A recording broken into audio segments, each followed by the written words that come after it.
दोस्तों नमस्ते। अक्सर जब भैंस या भैंसा पानी में बैठ जाते हैं तब पता नहीं चलता है कि वो भैंस है या भैंसा है, और उसके ऊपर बाहर भैंस शुरू होती है कि ये भैंस है, कितना दूध देती होगी, 5 लीटर या 10 लीटर या 20 लीटर एक टाइम का कितना होगी, और विवाद चलता रहता है। भैंस पानी में है, वो भैंस है कि भैंसा, इसका पता नहीं चलता है, लेकिन विवाद तो बहुत होते हैं। इसी तरह की चीज हो रही है महाराष्ट्र की राजनीति में। आजकल सुप्रीम कोर्ट जाने का सिलसिला इतना बढ़ चुका है कि लोग उठ रहे हैं और सुप्रीम कोर्ट की तरफ जा रहे हैं, नहीं हमें न्याय दीजिए, हमें न्याय दीजिए। कुछ कुछ तो ऐसे है कि सुप्रीम कोर्ट को बोल रहे हैं कि न्याय व्यवस्था पर हमारा विश्वास नहीं रहा है। उनका कहना यह है कि न्याय व्यवस्था भी केंद्र सरकार के अंकित हो गई है। अब न्याय व्यवस्था पर विश्वास नहीं रहा, ये लोगों में बोल देते हैं और न्याय मांगने के लिए उन्हीं के पास चले जाते हैं। सुप्रीम कोर्ट भी देखिए भाई, मुझे तो आश्चर्य इस चीज का है कि मैं आपको एक साफ तौर पर बात बताता हूं। ये लोकशाही है, लोकतंत्र है। लोगों द्वारा लोगों के लिए चलाया हुआ तंत्र, इसी को लोकतंत्र बोला जाता है।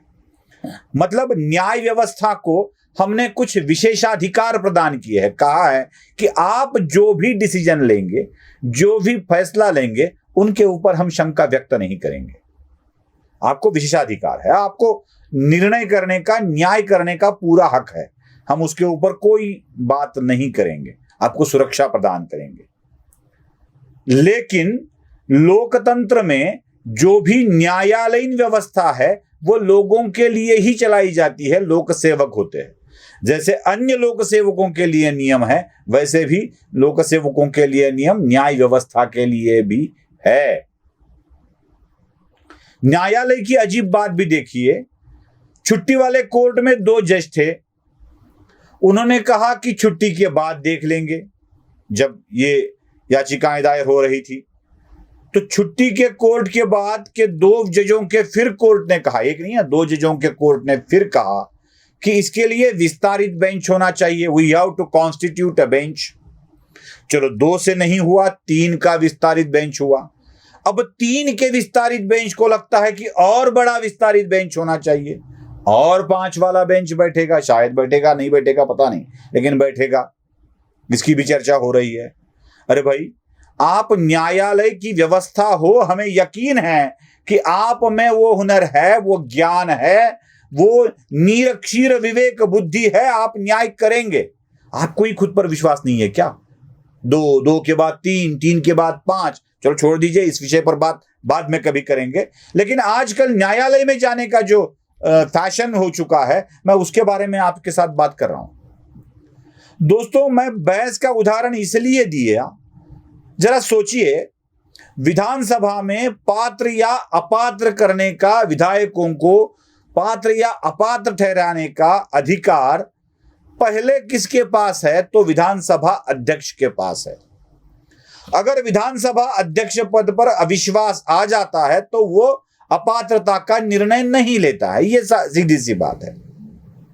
अब महाराष्ट्र की जो घटनाएं हो रही है, उन घटनाओं में जिन उपाध्यक्ष पर, जो कार्यकारी अध्यक्ष थे, प्रभारी अध्यक्ष थे, उन पर अविश्वास का प्रस्ताव था, वो नहीं कर सकते थे।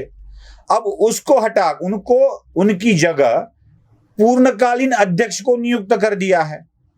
अब ये मामला पूर्णकालीन अध्यक्ष के कोर्ट में ही चलना चाहिए, उनके साथ ही, उनके सामने ही चलना चाहिए। अब ये तो केस इस तरह क्रिस्टल क्लियर है कि न्यायालय ने इनको विधानसभा अध्यक्ष के पास भेज देना चाहिए। भाई, आपकी एप्लीकेशन जो थी वो अभी मामला ही हट गया है। अभी आप जाइए अपने विधानसभा में, वहां से निर्णय लीजिए। अगर वहां पे आपको कुछ संतुष्टि नहीं होती है तो वापस आ जाइए सुप्रीम कोर्ट। लेकिन मामला चल रहा है। वास्तविकता यह है कि विधानसभा के अध्यक्ष जब निर्णय देंगे, अगर उससे आप खुश, संतुष्ट नहीं हैं, तो आपको सुप्रीम कोर्ट में जाने का रास्ता खुला होता है। मैं ये नहीं कहता कि नहीं जाना चाहिए, जा सकते हैं। दूसरी बात, चुनाव आयोग के सामने एक केस चल रही है जिसको निर्णय करने का अधिकार चुनाव आयोग का है, उससे आप संतुष्ट नहीं हैं, खुश नहीं हैं, राजी नहीं हैं, तो आप फिर से एक बार सुप्रीम कोर्ट जा सकते हो। सरकार स्थापन करने का कर्तव्य, मैं अधिकार की बात नहीं कर रहा हूं, अधिकार अलग है, कर्तव्य अलग है। अगर राज्य में कोई सरकार अस्तित्व में नहीं है तो बहुमत वाली सरकार स्थापन करने का कर्तव्य राज्यपाल के पास जाता है, जो महाराष्ट्र में उन्होंने कर दिया है। अगर विधानसभा का अध्यक्ष रिक्त पड़ा है तो उसके लिए चुनाव लेने की सूचना करने का कर्तव्य भी राज्यपाल के पास है, जो उन्होंने निभाया है। राज्यपाल अपने कर्तव्य को निभा रहे हैं, उसी कर्तव्य को चैलेंज किया गया है सुप्रीम कोर्ट में। जो अधिकार पात्र या अपात्र ठहराने का विधानसभा अध्यक्ष के पास है, उसी को चैलेंज किया गया है विधानसभा में, और जो अधिकार चुनाव आयोग के पास है उसी को चैलेंज किया गया है सुप्रीम कोर्ट में। ये बातें कुछ हजम नहीं हो रही है। आप उनसे निर्णय ले लीजिए, भले ही आपका विश्वास हो न हो, लेकिन अथॉरिटी तो वो है, आपको पास जाना ही पड़ेगा, उनसे ही मांगना पड़ेगा। आपकी आपके बाप से नहीं जमती है, इसलिए उसके घर से तो बाहर जाना पड़ता है, या बाप जो कहे वही करना पड़ता है। आप जब 18 साल के हो जाएंगे, जब अपना कमाने लगेंगे, तो वो कहे ना कहे आप कुछ अलग कर सकते हैं, लेकिन पहले आपकी अथॉरिटी सुप्रीम कोर्ट नहीं है, चुनाव आयोग है, विधानसभा के अध्यक्ष है, राजभवन है। उन्हीं के पास जाकर अगर उनसे आपका समाधान नहीं होता है तो बाद में सुप्रीम कोर्ट जाना होता है। लेकिन यहां पर सुप्रीम कोर्ट में जाने का सिलसिला लगातार चल रहा है।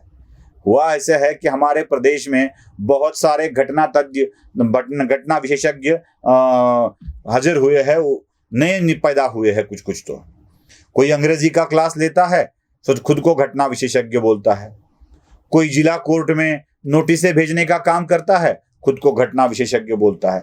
सच मानो तो यह घटना विशेषज्ञ होने की बात है ही नहीं है।